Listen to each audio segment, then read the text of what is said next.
Guys, so আজকে ছিল কালী পুজোর আগের দিন। আমরা সবাই নাইটে ঠাকুর দেখতে বেরিয়েছিলাম। তো প্রচণ্ডই ভিড় ছিল, কালী পুজোর আগের দিনও খুবই ভিড় ছিল। আর সব থেকে বারাসাতে বেস্ট প্যান্ডেল হয়েছে যেটা আর কি, সেটা হচ্ছে আমরা সবাই ক্লাব। সেই প্যান্ডেলটাই ফার্স্ট আমরা গেছিলাম, খুবই সুন্দর হয়েছে, মানে দারুণ। তারপর আমরা চলে গেছিলাম আরেকটা প্যান্ডেলে, ওটাও খুবই সুন্দর হয়েছে। আমার নামটা ঠিক মনে পড়ছে না, বাট ওটাও দারুণ হয়েছে।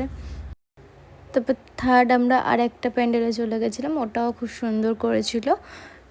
প্রত্যেকটা প্যান্ডেলের প্রতিমাগুলো খুবই সুন্দর, মানে দারুণ। তারপর আমরা ফোর্থ চলে গেছিলাম টাকি রোডে একটা প্যান্ডেলে, যেটা আমরা প্রত্যেকবারই যাই। আর এরা প্রত্যেকবারই বাবা ভোলানাথের থিম টাইপসের করে, মানে খুবই সুন্দর লাগে, দারুণ। এখানের প্রতিমাটাও খুবই সুন্দর। তো লাস্ট প্যান্ডেল আমরা দেখি কেএনসি, খুবই সুন্দর করেছে। আর এটা দেখে আমরা দেন বাড়ি চলে আসি, কারণ পরের দিন তো কালী পুজো, উপোস করতে হবে এর জন্য। তো সবকটা প্যান্ডেলই খুবই সুন্দর ছিল, দারুণ ছিল। Tata, bye bye.